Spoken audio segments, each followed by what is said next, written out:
ada WC. Kalau Ustaz punya uang, bantulah kami, buatkan WC gereja kami, katanya. Saya tanya, berapa gereja Pak Pendeta? Ada 3 buah gereja. Saya langsung ijtihad. Ini kan yang dibangun, dia minta WC. Ah, boleh kayak gini, begitu kan? Saya bilang, WC gerejanya dalam gereja apa di luar Pak Pendeta? Dia bilang di luar. Oke, saya bantu. Saya langsung ijtihad waktu itu, bisa. Saya bukan bangun gereja, saya kok bangun WC. Yang salah kalau bangun gereja kan? Saya bangun WC. Siap Pak Pendeta, saya bilang, saya bangun. Wah, itu langsung dirangkulnya saya. Apa dibilang? Pak Ustadz, ternyata Ustadz luar biasa apanya, demokrasinya katanya. Toleransinya, dia bilang. Saya kalau dengarkan ceramah Ustadz di YouTube, galak-galak Ustadz katanya. Tapi kalau di sini Ustadz, ternyata Ustadz ini baik katanya, mau kerjasama dengan kami. Pak Ustadz, dia bilang sama saya, kalau ada orang-orang di sini yang ganggu Ustadz atau mengganggu bangunan Ustadz ini, mereka akan berhadapan dengan kami, kata pendeta tadi. Oh, mantap, saya pikir. Ya, ini peluang dakwah kita kan begitu. Ini peluang dakwah. Udah dapat sambutan hangat dari pendeta. Terakhir nggak jadi saya bangun itu gereja apa WC-nya. Kenapa? Saya sudah datangkan material, tiba-tiba musyawarah anggota gereja, jemaahnya menolak. Saya yang bangunkan. Kata jemaahnya itu, kita malu. Masa kita minta bantuan sama orang Islam, sama Ustaz Nababan? Kita malu, di mana harga diri kita? Apa tidak ada lagi orang Kristen yang mampu? Jadi mereka ini batal. Batal saya bangunkan WC gereja atas tuntutan dari jemaahnya tidak boleh. Ya udah, bukan salah saya. Tapi hubungan kita dengan pendeta tetap baik. Saya kalau datang saya kasih rokok dia. Ya, namanya di kampung-kampung. Bukan pendeta seperti sini yang wah gitu. Pendeta kampung, masih petani. Nah, ibu bapak, akhirnya membaca peluang yang seperti ini, nggak tanggung-tanggung, saya bikin aja 2 sekalian. Kayak begini, ini satu lagi nih. Saya bikin 2 di tempat yang nggak jauh. Nah, bikin 2. Ini saya bikin jadi madrasah. Jadi yang datang ke sana belajar bukan cuma mualaf dari di tempat yang jauh, yang karena di NTT itu berserakan Islamnya. Nggak banyak jumlahnya, Muslim di sana nggak sampai 10%. Ya. Nah, saya sudah dapat peluang nih. Saya bangun begini, baru pendekatan ke masyarakat untuk dakwah. Saya pelajari secara sosiologinya. Apa sih kelemahan masyarakat di sini? Bagaimana sih pintu masuk dakwah saya kepada mereka ini? Supaya mereka bisa masuk Islam. Saya pelajari kelemahan mereka, ternyata Pak, mereka ini miskin. Bukan cuma miskin, hidup di bawah garis kemiskinan.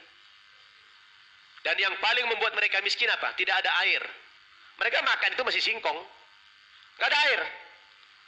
Akhirnya saya ingin membantu masyarakat di sana. Saya tanya, mau nggak kalau saya bantu masyarakat di sini? Membuat air. Saya bor airnya. Oh, mereka senang. Akhirnya saya datangkan alat berat kayak begini nih. Datangkan alat berat, kita bor. Cari di mana-mana titik air, ternyata nggak ketemu. Udah belasan titik kita gali, nggak ketemu air. Wah, gimana saya harus bantu mereka? Saya tidak putus asa. Akhirnya saya membantunya dengan apa? Gak dapat air, saya datangkan tangki. Nah, kayak gini. Pakai mobil tangki. Seminggu 2 kali. Saya bilang warga di sini apapun agamanya boleh mengambil air kita. Bukan hanya orang Islam. Wah, senang kali orang Kristen di sana. Senang mereka. Karena selama ini tidak ada namanya kiai ustadz bikin kayak begitu. Ya, tidak ada yang peduli. Sampai suatu hari Bapak Ibu, datanglah seorang bapak yang beragama Katolik ke saya. Bilang, Pak Ustadz sejak datang ke kampung kami ini, suasana berubah. Ustadznya ini sangat baik, sangat peduli dengan orang-orang miskin. Saya kalau datang itu Pak, kalau nggak bawang banyak, malu saya. Kenapa? Karena mereka itu miskin Pak, nggak tega. Saya nggak bisa bedakan mana agama Islam, Kristen.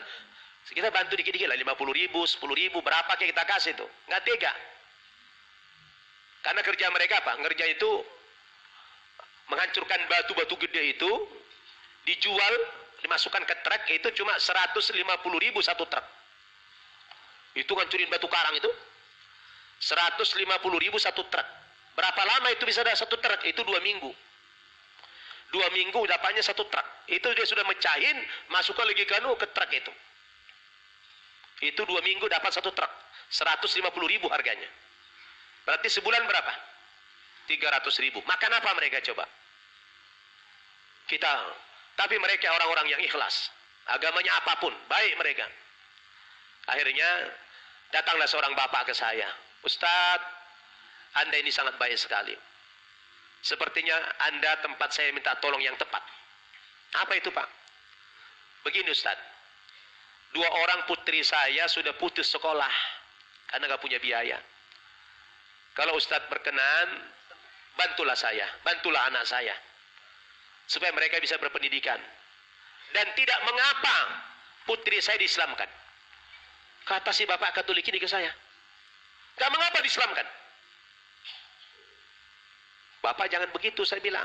Kalau bapak minta tolong, selagi saya mampu akan saya tolong bapak. Tanpa ada kompensasi, anak bapak masuk Islam. Di Islam tidak boleh orang masuk karena iming-iming materi, Pak, saya bilang. Oh tidak Ustaz. Anak saya itu kayaknya mau dia Islam. Oh itu kalau begitu ceritanya ada lain masalah. Mana putri bapak? Dipanggil. 2 orang. 1 SMA, 1 SMP. Saya tanya, kamu benar ingin masuk Islam? Iya Pak Ustaz, asal kami sekolah. Targetmu sekolah saja atau memang pengen pindah agama? Aku pengen ikut Ustaz saja. Apa kamu yakin Islam agama benar? Ya, saya kalau dibimbing yakin saya. Oke.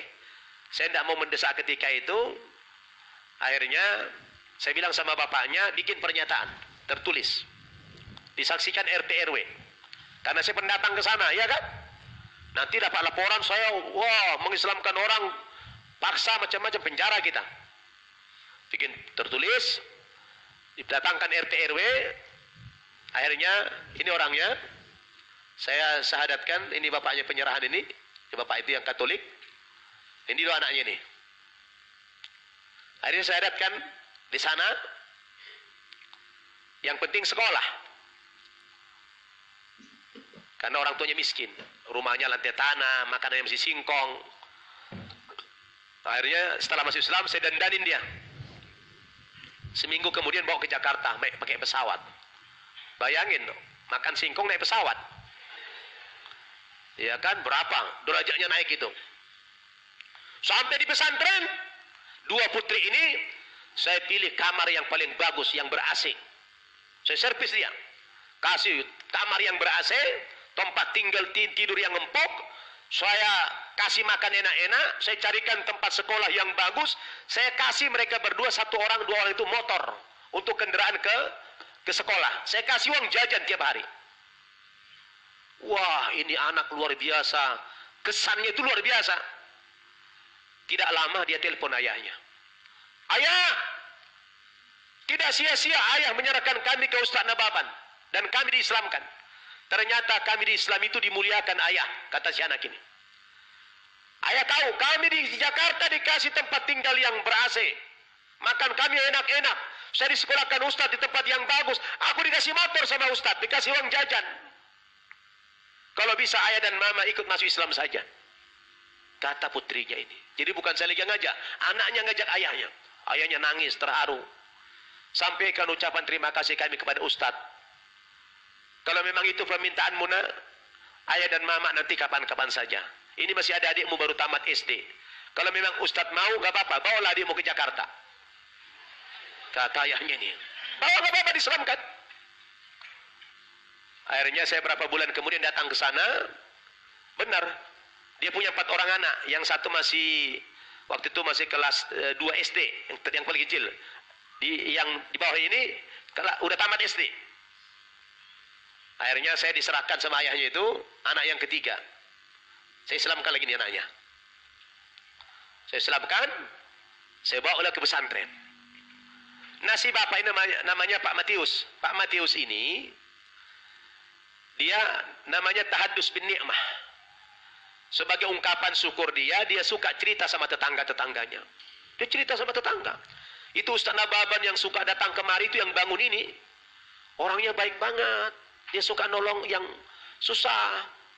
Bahkan anak saya sudah disekolahkan ini di Jakarta. Terus masuk Islam nggak? Ya masuk Islam. Nggak apa-apa lah. Yang penting sekolah anak saya. Dia cerita sama tetangganya. Nah, rupanya tetangganya iri. Kata tetangganya, kalau gitu aku mau juga lah satu anak, titip satu anak saya katanya.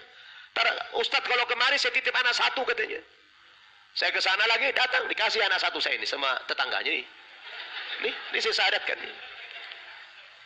Wah, saya syaratkan bawa lagi ke Jakarta.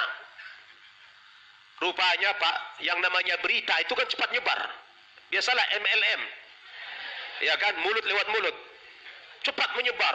Ustadz Nababan yang datang kemari suka nolong orang miskin, menyekolahkan orang yang putus sekolah. Begitu beritanya. Akhirnya karena berita menyebar, setiap saya ke Kupang, ada saja orang nyerahkan anak ke saya. Sayanya yang bingung, uang dari mana? Asal ke sana ada orang nyerahkan anak. Nah ini nih. Ini penyerahan anak nih. Penyerahan orang itu nyerahkan anak ke saya. Bapak ibunya Katolik.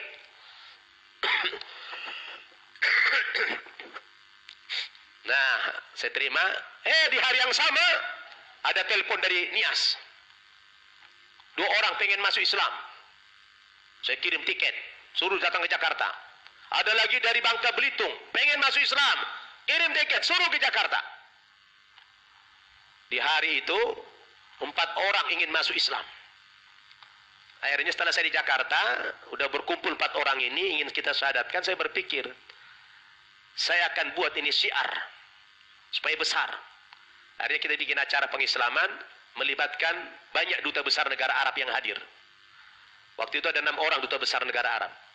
Ini saya datangkan mereka ke sini. Ini duta besar Saudi, duta besar Libya, Irak, Sudan, Emirat. Datang mereka. Karena yang masuk Islam itu 4 orang anak. Saya mintalah setiap 1 orang duta mengislamkan 1 orang anak. Duta besar Saudi yang ini saya minta mengislamkan seorang gadis dari Bangka Belitung. Kemudian duta besar Libya mengislamkan anak yang dari Nias. Kemudian duta besar Irak mengislamkan anak yang dari Nias juga. Terus duta besar Sudan mengislamkan anak yang dari Kupang tadi nih. 4 orang. Nah, pada saat pengislaman mereka ini saya bikin live streaming. Jadi saudara-saudara dia dan orang tuanya yang ada di Papua, di Kupang itu, oleh tim kami di sana, saya suruh buka apa? Buka laptop, suruh nonton live streaming kita. Karena apa? Saya nggak ada beban. Karena ayah ibunya itu menyerahkan. Saudaranya tahu, nggak ada beban kita, nggak takut. Secara langsung pengislaman ini. Karena acaranya mengharukan, semua orang menangis, baik yang di Jakarta maupun keluarga dia yang menyaksikan, nangis di Kupang sana, nonton di TV, di layar monitor laptopnya ini, nangis mereka. Di hari itu juga Bapak Ibu, 2 orang saudara sepupu yang dari Kupang ini dapat hidayah hari itu, setelah menyaksikan pengislaman Rosa saudaranya ini. Akhirnya saya suruh datang ke Jakarta, ini foto bersama dengan para duta besar negara Arab itu. Kita datangkan ke Jakarta, kita Islamkan lagi ini. Ini saudaranya tadi, saya minta Profesor Dr. Sofa Muhammad Haki, dosen Livia Jakarta, mengislamkan 2 orang ini. Akhirnya kita Islamkan. Nah, waktu acara sudah mau berakhir, Dubes Saudi nanya saya, Ustadz Nababan, ini kan ada anak yang masih di bawah umur yang kita syahadatkan ini. Saya mau tanya, apakah mereka ini sepengetahuan orang tuanya? Saya bilang bukan cuma tahu, orang tuanya nyerahkan ke saya. Wah, dia bilang ini ajib ini. Jadi orang tuanya masih Kristen? Iya. Diserahkan di Islam mana ya? Iya. Dia bilang hal yumkin altaqi ma'ahum. Apa mungkin saya berjumpa dengan mereka? Dengan dokter? Saya bilang haula fil qarya ba'id min Jakarta, amma bit thayyarah haula 3 saat, saya bilang. Itu jauh dari Jakarta, kalau naik pesawat 3 jam, saya bilang. Laisa muskilah, ittasil awalan, dia bilang. Saya telepon orang tuanya, Pak, di Dubes Saudi pengen dialog dengan bapak sama ibu, kira-kira mau nggak ke Jakarta? Nggak punya uang Ustadz, katanya. Nanti kita ongkosin, saya bilang. Mau kalau begitu. Telepon yang dari Nias, mau juga ke Jakarta. Saya bilang sama Adun, mereka mau, istari, tadakir, dia bilang, beli tiket, tak kirim, berangkatlah ke Jakarta. Singkat cerita, ayah ibunya yang Rosa yang dari Kupang tadi, begitu tiba di pintu pesantren kita, di Bintaro itu, waktu itu sudah menjelang maghrib. Saya kebetulan ada di lantai 2, ya, di musola, udah mau maghrib itu, lihat dari musola, pintu gerbang sana sudah sampai ini orang tua Rosa ini, 2 orang, bapak ibunya. Saya turun, saya samperin. Selamat sore Pak, namanya Pak Manuel. Selamat sore Pak Manuel. Karena jauh nggak dengar mungkin dia diam. Dekat saya, selamat sore Pak, diam juga. Begitu saya dekat jumpa, selamat sore Pak, diam juga. Ternyata mulutnya sudah bergetar. Bapak ini bergetar mulutnya, air matanya sudah bercucuran.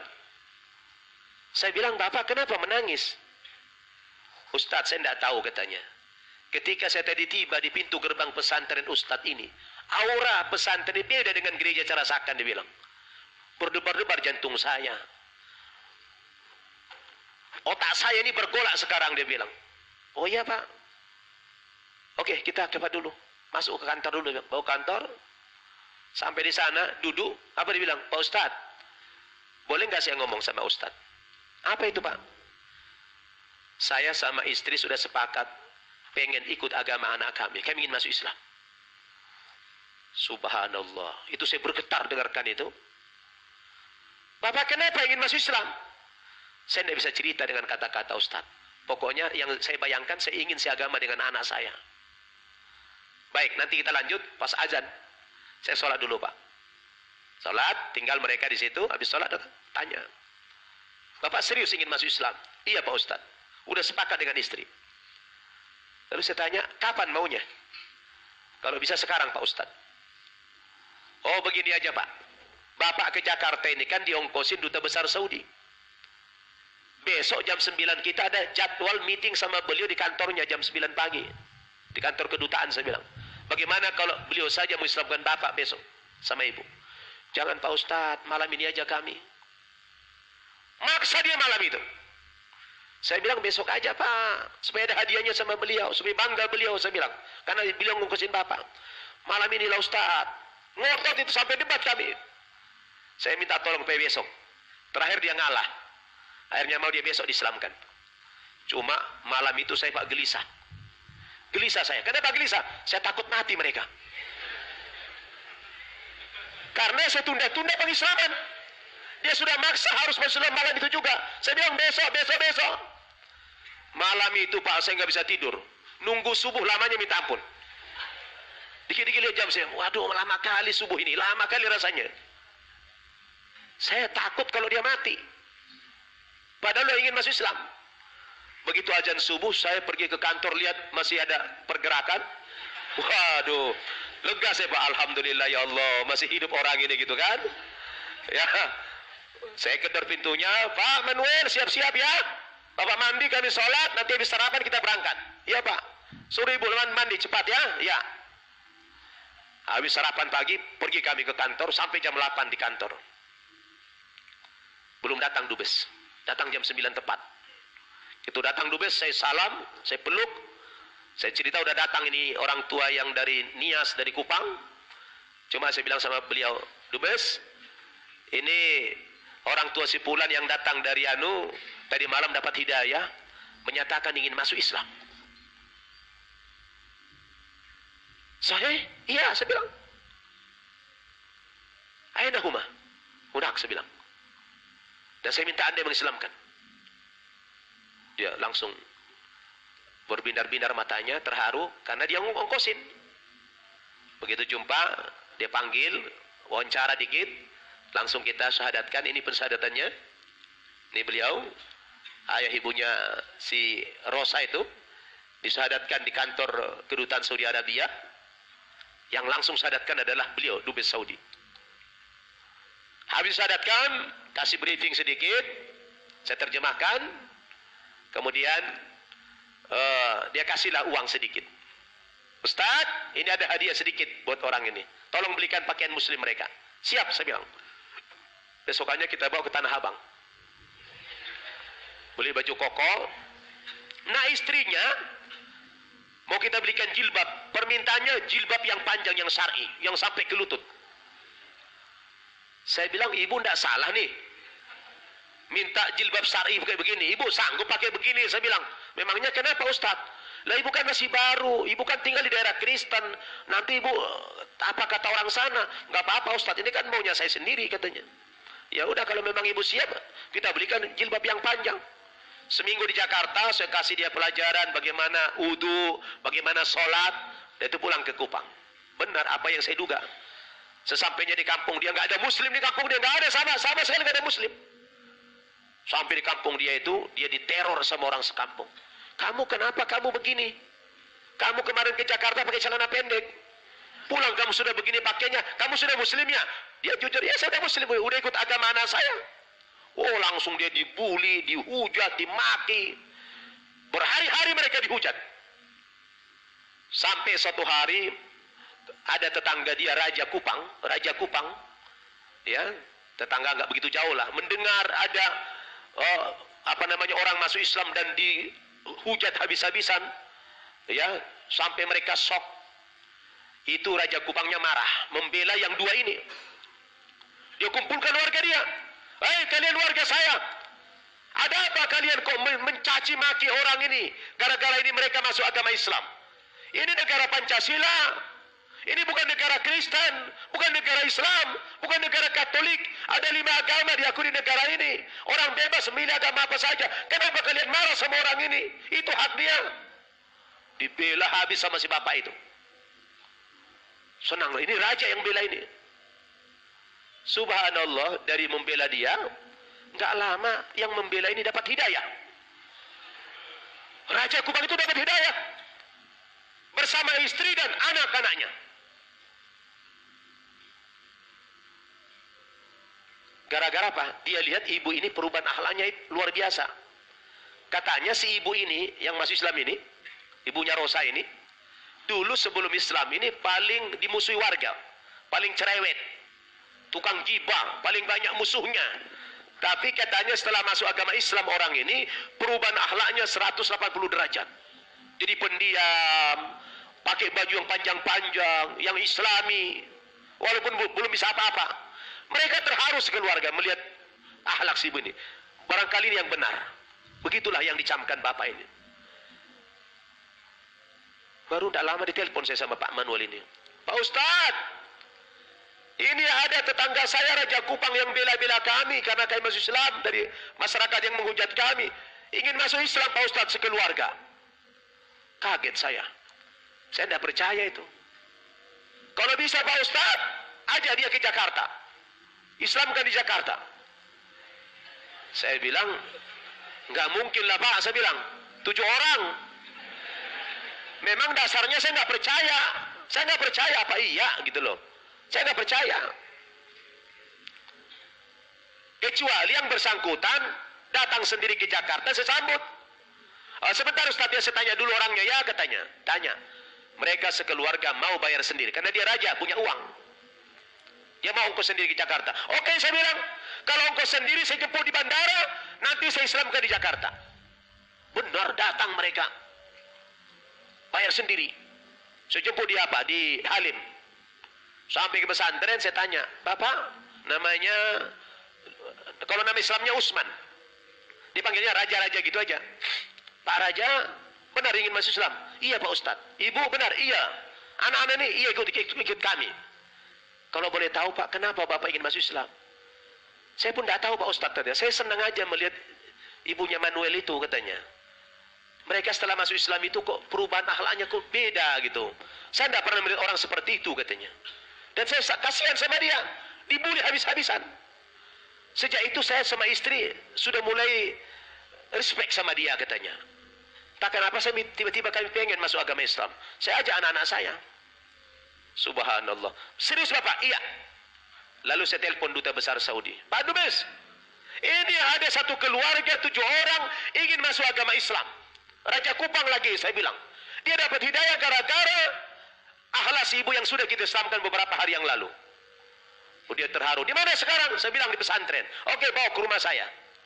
Saya bawa ke rumah beliau di Menteng. Kita syahadatkan di sana beliau. Ini dia.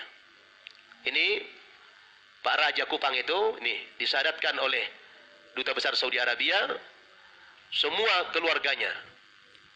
Ini anaknya. Kemudian ini istrinya. Semua anak-anaknya sudah disyahadatkan. Ya. Sampai anaknya yang paling bontot nih. Ya. Tinggal satu anak beliau yang belum masuk Islam, yang paling tua. Tinggal yang paling tua yang tidak masuk Islam. 6 dia punya anak. Semuanya sudah disyahadatkan. Itu Pak Dubes luar biasa bangganya. Dia terharu. Kata dia sama saya, Ustaz, tolong perhatikan orang ini. Karena ini raja. Ibarat ayam kalau induknya sudah ketangkap, anaknya ikut. Dia kan punya anak buah banyak ini. Kau perhatikan agama dia. Siap Pak, saya bilang. Benar, di Jakarta tidak lama kita kasih dia cara sholat segala macam, minta balik lagi ke sana. Sampai di kampungnya Bapak Ibu, makin menjadi-jadi, marah orang. Ini lebih gila lagi nih. Ini satu keluarga masuk Islam. Tapi karena dia raja, mereka tidak berani membuli. Tidak berani membuli. Bagaimanapun dia orang terhormat. Cuma semua orang bisik-bisik semuanya. Memaki dalam hati. Tidak berani terang-terangan di depan orang itu. Dan mereka setelah masuk agama Islam itu luar biasa komitmen keislamannya. Pak Raja ini terus dia berdakwah. Dia berdakwah, dikit-dikit telepon saya. Ini ada anak buah saya ingin masuk Islam. Ini anak buah saya. Ini anak buah saya. Akhirnya kita syaratkan banyak sekali nih, lihat. Dakwah beliau, nih saya syaratkan ini. Nih kita syaratkan semua si raja ini berdakwah kepada masyarakatnya, anak-anak buahnya itu, sama istri-istrinya mereka, kita syahadatkan semua. Saya selalu bawa, ini Duta Besar Kuwait. Saya kalau ada pengislaman, saya undang, saya libatkan duta-duta negara, karena mereka suka. Ya, akhirnya, alhamdulillah Bapak Ibu, bersama istri-istrinya semua, kita syahadatkan. Ya, jadi sekarang ini di Kupang, berita yang menyebar, Ustadz Nababan itu biang kerok. Misionaris Islam tidak boleh menginjakkan kaki di Kupang. Jadi saya sudah lama nggak bisa ke Kupang, nggak berani saya ke Kupang lagi. Nah, akhirnya saya bilang sama beliau, Pak, saya khawatir kalau ke Kupang saya akan dibunuh. Saya tidak usah ke Kupang dulu, tapi dana saya kirim. Bapak silakan dakwah terus. Ada pengislaman, beritakan ke saya, dakwah terus. Mereka gigih dakwah. Itu lembaga yang saya dirikan, penuhi terus, belajar di sana. Saya kirim ustadz, saya gaji ustadznya.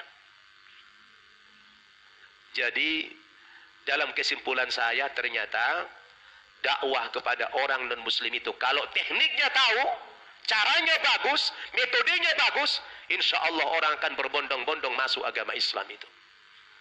Inilah yang kita lakukan selama ini. Jadi ternyata kesimpulan saya mudah kalau kita melakukan ekspansi. Tapi kenapa selama ini kiai kita, ustadz kita hanya jago kandang saja, hanya dakwah di masjid saja, hanya di pesantren saja, hanya di musola saja? Siapa yang dakwahi mereka orang-orang Nasrani itu? Kalau bukan kita, betul? Nah ini saya sekarang lagi cari lahan baru ini. Ya, sementara saya hanya bisa kirim dana ke Kupang. Saya sudah lama tidak berani ke sana karena mereka sudah ultimatum. Ini biang keroknya saya katanya. Jadi kita tidak datang secara fisik, tapi perwakilan kita sana kita beri dorongan, kekuatan yang luar biasa. Awalnya cuma berapa orang yang kita syahadatkan, tapi ini cabang bercabang, akhirnya seperti multi level marketing, betul? Dan Rasul mengatakan, la ayyahdiyakallahu bika rajulan wahida khairul laka min khumrin na'am. Kalaulah karena perantaraanmu seseorang itu masuk Islam, mendapatkan hidayah dari Allah, maka itu lebih baik bagimu daripada seekor unta merah, kata Rasulullah. Jadi reward yang Allah berikan kepada orang yang menjadi sebab mendapatkan hidayah orang itu sangat besar dari Allah Subhanahu wa ta'ala. Inilah Bapak Ibu ceramah kita sekarang ini, betapa kita pentingnya melakukan ekspansi, ya. Jadi jangan hanya dakwah kita di lingkungan kita saja. Ustaz, saya